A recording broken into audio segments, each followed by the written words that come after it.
Merci, monsieur le maire. Bonsoir, chers collègues. Je vais intervenir sur les rapports de délégation de services publics. Tout d'abord pour regretter que ne nous soit pas présenté le rapport sur l'exploitation des marchés, mais bon, il s'agit peut-être... on n'est pas encore en retard puisque la date limite est au 31 décembre.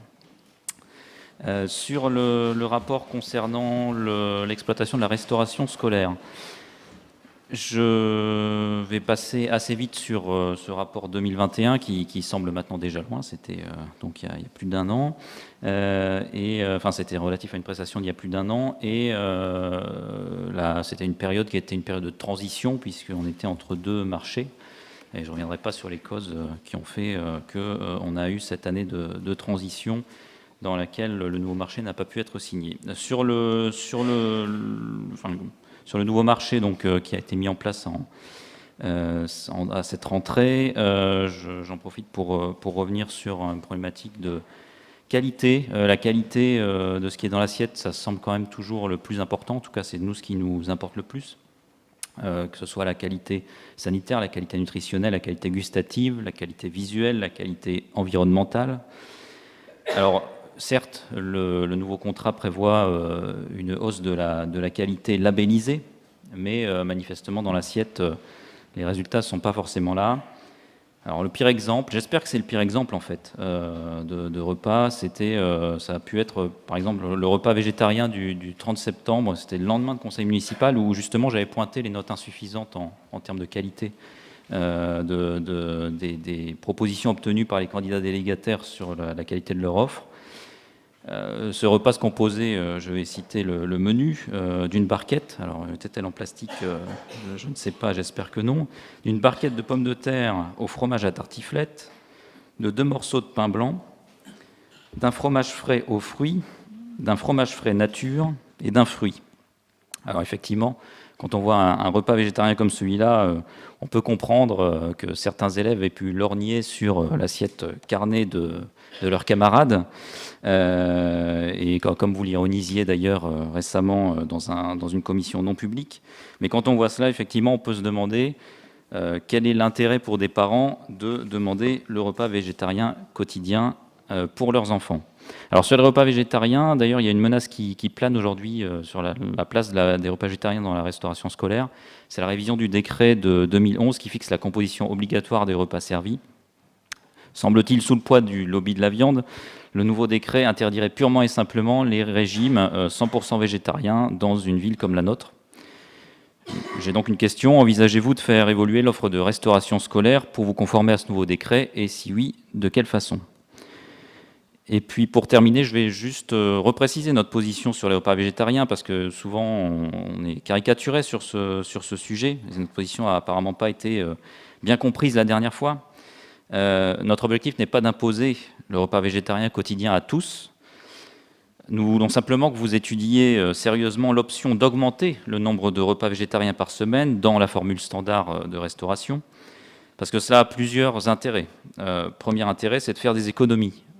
Contrairement à ce que vous déclariez la dernière fois, peut-être sur la foi d'études ou d'indications erronées de la part du délégataire, tous les exemples montrent que c'est une vraie source de baisse des coûts. Ensuite, ça permet d'améliorer l'équilibre nutritionnel. On sait qu'en moyenne, aujourd'hui, les élèves consomment 2 à 4 fois trop de protéines par rapport aux recommandations de la très officielle ANSES. Donc, bien sûr, la condition, c'est d'avoir des menus un peu plus équilibrés que celui que j'ai présenté tout à l'heure. Et puis enfin, ça permet d'éviter l'émission d'1,5 kg de CO2 par élève et par repas, c'est-à-dire l'équivalent de 12 km parcourus seul dans une voiture. Je vous remercie pour votre attention. Merci. Qui, là-dessus, sans ouvrir un débat sur la restauration scolaire, parce que c'est pas à l'heure du jour, Marie-Do et Schliemann. Bonsoir à tous. Non, mais très brièvement, parce que Thierry Sellier n'étant pas là, il aurait aimé vous répondre. Chers collègues, franchement, utiliser le rapport d'activité 2021 de la restauration scolaire pour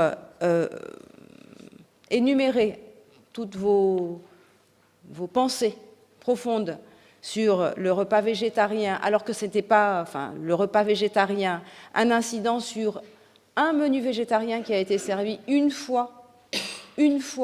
Effectivement, le menu tartiflette, ça n'avait pas été une réussite.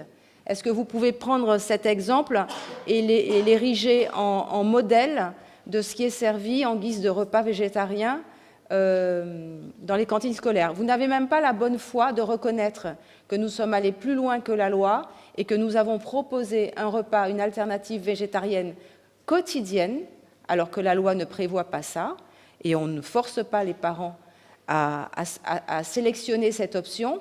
Non, vous préférez polémiquer sur le repas tartiflette, qui n'est effectivement pas une réussite, mais ça, le délégataire, on lui a fait savoir et il en a pris acte. Et puis ensuite, vous en profitez pour faire part de vos réflexions. Ben, on en prend acte, mais franchement, c'est pas de bon ton et c'est pas correct. Vous auriez mieux fait de commenter la réalisation de cette délégation en 2021 à partir de ce qui était écrit dans ce rapport. Donc, si on était à l'école, on dirait hors sujet, tout simplement. Bon. Bah non, on va pas... Oui, Meira, la conseillère municipale déléguée. Bonsoir. Juste pour vous préciser que par rapport à la tartiflette, la mairie, M. Cellier a appelé Sogeres et Sogeres, lors de la commission des menus avec les parents, s'est excusé auprès des parents. C'est quelque chose qui est humain, qui peut arriver. Et on aurait aimé que vous parliez un peu du reste du menu, des restes de menu et du succès du menu végétarien qu'on a tous les jours, en sachant que pour les menus végétariens, tout le monde sait qu'il n'y a pas assez de choix chez tous les prestataires et que Sogeres fait un énorme effort pour varier les menus végétariens pour nos enfants. Merci. Bon, on fait court là-dessus, Monsieur Bury. Promis. Tout d'abord, juste une réponse sur le pourquoi de cette intervention. C'est aussi parce que nous sommes interpellés par des parents d'élèves sur la qualité globale de la prestation dans le cadre, enfin, voilà, notamment de ce repas végétarien, mais pas que.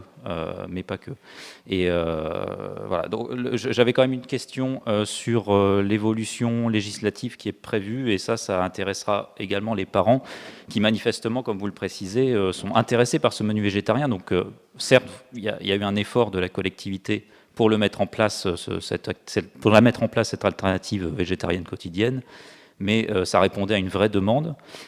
Et donc, quelles sont vos réflexions sur le décret qui est modifié par rapport à l'interdiction d'avoir 100% de repas végétariens dans la restauration scolaire? Merci d'avance. Alors, à vérifier, mais à notre connaissance, ce décret n'est pas paru. Donc, je ne sais pas si vous avez une information différente, donc vous pouvez rassurer les parents à ce stade, mais nous serons attentifs à ce sujet et on aura sans doute l'occasion d'en reparler si cela était avéré. Je vous remercie. Je voulais dire autre chose, mais j'ai oublié, donc ça n'avait pas d'importance. Très bien.